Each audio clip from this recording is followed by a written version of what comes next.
Hello, good morning students. Class 6 chapter 1 history.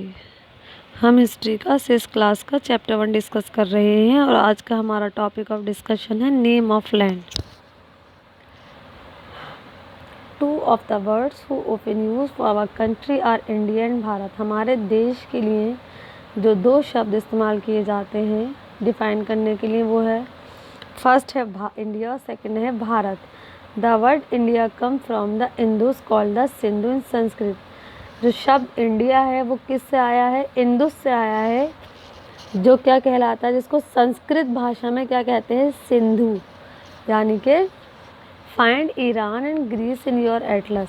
अब ये बता रहे हैं कि आप अपने एटलस पे देखिएगा ग्रीस और Iran. The Iranians and the Greeks who came through the northwest about 2500 years ago and were familiar with the Indus। ये क्यों कह रहे हैं कि आप अपने एटलस पे ग्रीस और ईरान इन दोनों जगहों को देखिए। आज से लगभग 2500 साल पहले नॉर्थ वेस्ट से ईरानी और ग्रीक थे जो लगभग इंदुस के रास्ते से हिंदुस्तान आए थे। कॉल्ड इट द हिंदूज और इंदुस। और उन लोगों ने इस जगह को किस नाम से पुकारा? हिंदूज या इंदुस। यानी कि वो जगह जो इंदुस नदी के पास है। And the land of the east of river was called the India. यानी कि रिवर के ईस्ट साइड का जो हिस्सा है, जो एरिया है, जो लैंड है, उसको इन लोगों ने क्या नाम दिया? क्या कहलाई वो जगह? कहलाई the river was called India. तो वो जगह कहलाई India.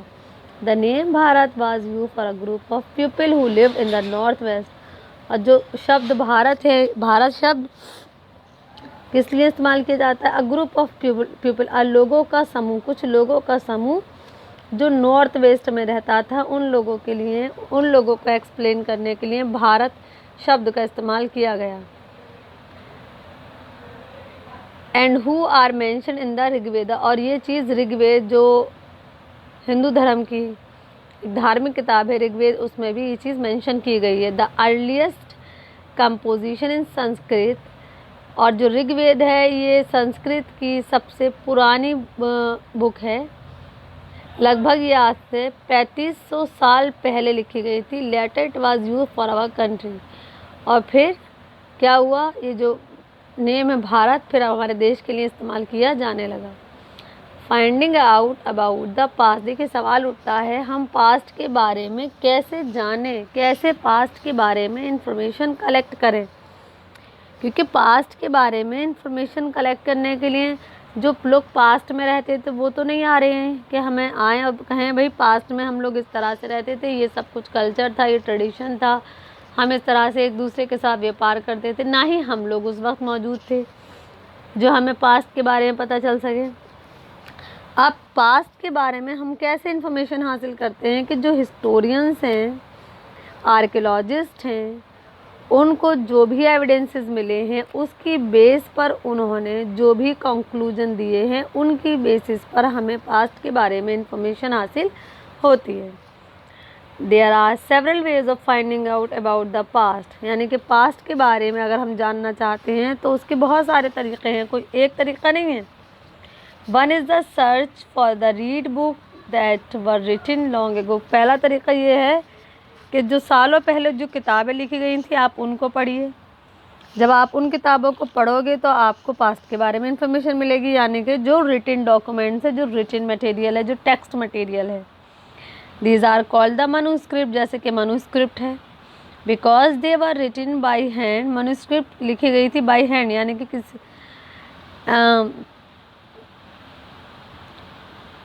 By hand. This come from the Latin word manu. जो मनु शब्द है वो लैटिन वर्ड से लिया गया है, मनु, जिसका मतलब है हैंड, यानी कि एक ऐसी किताब जिसको हाथ से लिखा गया है। These were usually written on palm leave. अब मनुस्क्रिप्ट किस पे लिखी गई थी? पाम लीफ पर, पाम की पत्तियों पर, और on the specially prepared bark of trees known as the birch. या फिर जो पेड़ पौधे होते हैं उनकी बार्क पर, जिसको ब्रिज कहा जाता है। Which grow in the Himalayas. यानी कि ये वो पेड़ जो कहाँ पर होते हैं? ज़्यादातर हिमालय जो हिमालयाज़ एरिया है, हिमालय पहाड़ है, वहाँ पर पाए जाते हैं ये जो ब्रज पेड़ है। Over the year many manuscripts were eaten away by insect। Over the years यानी कि जब हम पढ़ते हैं तो many manuscripts were eaten away by insects, some were destroyed but many have survived। तारे के वक्त के साथ साथ बहुत सारे manuscript थे वर eaten away by insect, है ना, इंसेक्ट यानी कि इंसेक्ट द्वारा जिनको बर्बाद कर दिया गया। कुछ ऐसे थे जो पूरी तरीके से बर्बाद हो गए, बट उनमें से ज़्यादातर ऐसे भी थे जिन्होंने सरवाइव किया, जो लाइफ में आगे बढ़े हैं। Often preserve in temple and monastery, यानी कि जो मनुस्क्रिप्ट लिखी गई हैं, तो मनुस्क्रिप्ट को क्या किया गया, वो लिखी गई थी बाई हैंड, तो उनको कीड़े मकोड़ों ने, दीमक लग जाती है ना, कहने का मतलब ये दीमक वगैरह ने बर्बाद कर दिया। लेकिन कुछ मनुस्क्रिप्ट्स आज भी मौजूद हैं, उनको प्रिजर्व करके रख लिया गया था। जैसे कि जो मठ होते हैं या मंदिर होते हैं टेम्पल्स वगैरह में, जिनको बचाकर प्रिजर्व करके रखा गया, वो मनुस्क्रिप्ट आज ही मौजूद हैं। लेकिन कुछ वक्त के साथ साथ बहुत सारी मनुस्क्रिप्ट ऐसी हैं जिनको दीमक वगैरह लग गई, उन्होंने उसको बर्बाद कर दिया पूरी तरीके से। These book dealt with all kind of subject, यानी कि मनुस्क्रिप्ट में तमाम सब्जेक्ट्स के बारे में बताया गया, जैसे कि रिलीजन, रिलीजियस बिलीव्स, यानी कि लोग किस तरह के धर्म में बिलीव करते थे, किस तरह की उनकी रिलीजियस प्रैक्टिसेस होती थी। द लाइफ्स ऑफ किंग, राजा महाराजाओं की ज़िंदगी कैसी होती थी। मेडिसिन के बारे में बताया गया, इवन के साइंस के बारे में भी मनुस्क्रिप्ट में बताया गया है। Beside there were epic, poem, play, many of these were written in Sanskrit. इसके अलावा इसमें एपिक्स भी हैं, पोएम्स भी हैं, प्ले वगैरह के बारे में भी मनुस्क्रिप्ट में लिखा हुआ है। और ये मनुस्क्रिप्ट किस भाषा में लिखी हुई है, संस्कृत भाषा में। Other were in Prakrit and Tamil, और कुछ दूसरी चीज़ें हैं जो आपको, यानी कि जो रिटन डॉक्यूमेंट्स हैं वो आपको प्राकृत और तमिल लैंग्वेज में मिलेंगे। प्राकृत यानी कि ये वो भाषा थी जो वहाँ के ऑर्डिनरी आम लोग बोला करते थे।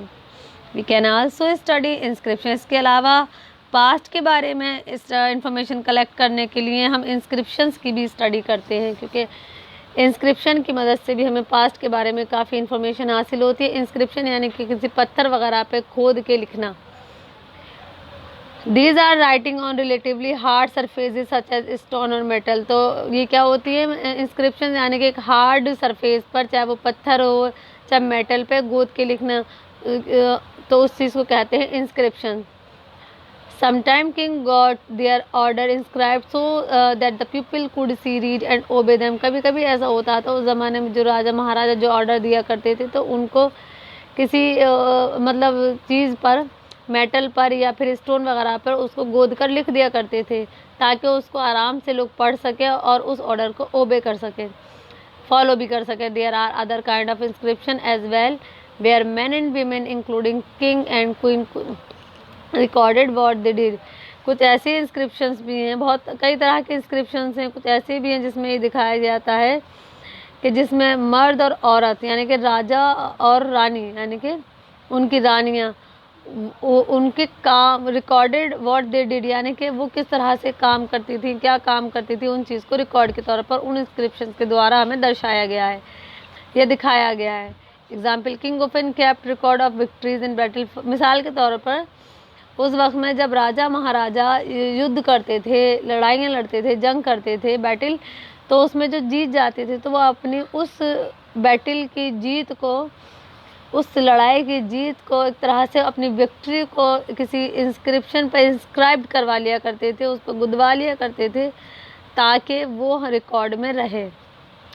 There were many other things that were made and use in the past. इसके अलावा पास्ट में बहुत सारी चीज़ें हैं जो लोग इस्तेमाल करते थे, कुछ चीज़ें हैं जो वो खुद भी बनाते थे, जो खुदाइयों में मिली हैं, और ये तो वो तमाम चीज़ें हैं जो हमें पास्ट के बारे में इंफॉर्मेशन प्रोवाइड करती हैं। Those who study these objects are called the archaeologist. देखो मैंने अभी आपको बताया था कि वो लोग जो खुदाई में मिली हुई चीज़ों पर स्टडी करते हैं, जो पास्ट के बारे में बताते हैं, उन एविडेंसेस की बेसिस पर जो खुदाई में मिली हैं, उनको हम आर्कियोलॉजिस्ट कहते हैं। They study the remain of building made of stone and brick, painting and sculpture ये वो लोग होते हैं जो उन चीज़ों पर स्टडी करते हैं जो खुदाई में मिली हो, जैसे कि स्टोन हो, ब्रिक्स हों या पेंटिंग्स हों या कोई स्कल्पचर हों। They also explore and excavate. Excavate कहते हैं बेटा, एस्केवेट कहते हैं dig under the surface of the earth, यानी कि ज़मीन में खुदाई करने को कहते हैं एस्केवेट। ये खुदाइयाँ क्यों करते हैं? ताकि इन्हें और चीज़ें मिल सकें। अब वो उसकी बेस पर अपनी जो स्टडी करना चाहते हैं पास्ट के बारे में, कि पास्ट में क्या क्या चीज़ें थी, कैसा पास्ट था लोगों का, और वो लोगों को मज़ीद इन्फॉर्मेशन प्रोवाइड करवा सकें। To find tool, weapon, pots, pen और ऑर्नामेंट्स एंड कॉइन्स। तो देखो ये और ज़्यादा मतलब गहराई में जाकर मतलब और ज़्यादा खुदाइयाँ क्यों करवाते हैं? ताकि ये खुदाइयों में सामान मिल सके ना, जैसे कि उस वक्त किस तरह के टूल्स इस्तेमाल करते थे वो लोग, जैसे कि स्टोन टूल वगैरह, कैसे हथियार इस्तेमाल करते थे, किस तरह के बर्तन, किस तरह की ज्वेलरी पहनते थे, और खुदाइयों में कुछ सिक्के वगैरह भी मिले हैं। तो ये वो तमाम चीज़ें हैं जिन पर आर्कियोलॉजिस्ट ने स्टडीज़ की हैं, और उनकी बेसिस पर, इन्हीं एविडेंसेस की बेसिस पर हमें हिस्ट्री के बारे में इंफॉर्मेशन प्रोवाइड की है। सम ऑफ दीज ऑब्जेक्ट में be made of stone, other of bone, baked clay और मेटल। अब जो ऑब्जेक्ट खुदाई में मिले हैं उनमें से कुछ ऑब्जेक्ट ऐसे हैं जो पत्थरों के बने हुए हैं, कुछ हड्डियों के बने हुए हैं, कुछ किले के बने हुए हैं, कुछ मेटल के बने हैं। Object that are made of hard imperishable substance usually survive for a long time. अब देखिए वो ऑब्जेक्ट जो किसी हार्ड मेटल के बने होते हैं वो लंबे समय तक भी बरकरार रहते हैं, बर्बाद नहीं होते, जैसे कि मेटल है, जैसे कि पत्थर है। तो इन चीज़ों पर जो चीज़ें उस वक्त के लोगों ने इंस्क्राइब करवाई, तो वो चीज़ें खुदाइयों में मिली, जिसकी बेसिस पर आर्कियोलॉजिस्ट ने स्टडी करके हमें पास्ट के बारे में इंफॉर्मेशन दी कि वो लोग किस तरह की लाइफ गुजारते थे या पास्ट में क्या था। देखिए ये नीचे एक ये बना हुआ है, देख रहे हैं साइड से आप, पत्थर पर कुछ गुदा हुआ है। तमाम चीज़ें हमें इंफॉर्मेशन प्रोवाइड कराते हैं। अब pot from an old city, एक पॉट दिखा रहे हैं, बहुत पुराने ज़माने का है। Pot like there were use about, ये वो पॉट है जो आज से कम 4700 ईयर्स पहले यूज़ होता था। राइट साइड में देखिए एन ओल्ड सिल्वर कॉइन, एक सिल्वर कॉइन है, such as the one were in use for. अब इस कॉइन के बारे में ये कह रहे हैं। अब देखो ये कॉइन लग रहा है आपको, ये वो कॉइन है जो आज से लगभग 2500 साल पहले इस्तेमाल होता था। तो इन चीज़ों की बेस पर अब उन पर डेट भी लिखी होती थी कुछ कॉइन्स पर, कुछ पर ये होता है सर्वे और रिसर्च करने के बाद अंदाज़ा लगा लिया जाता है कि ये कितना टाइम पीरियड पुराना है। Archaeologist also look for bones of animal, birds and fish to find out what people ate in the past.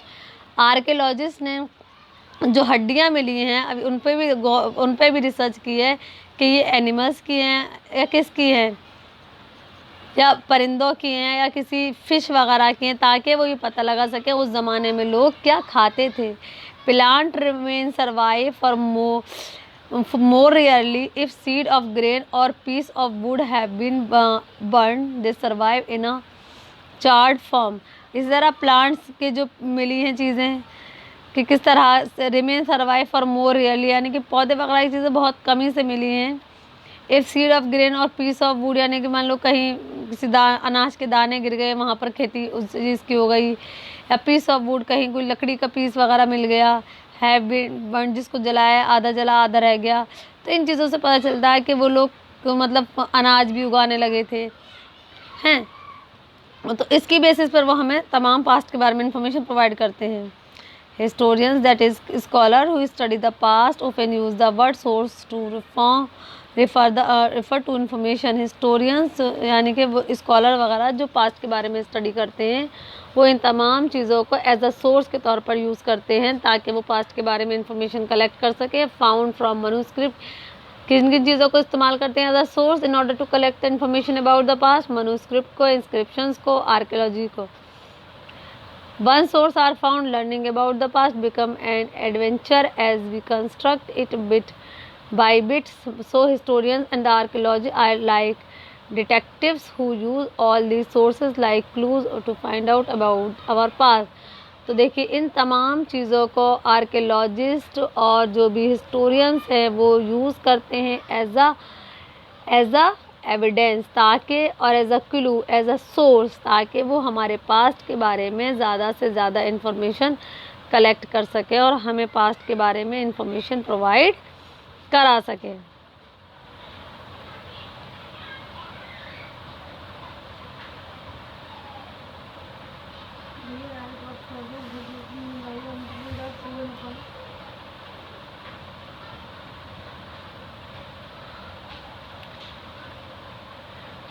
ठीक है बेटा।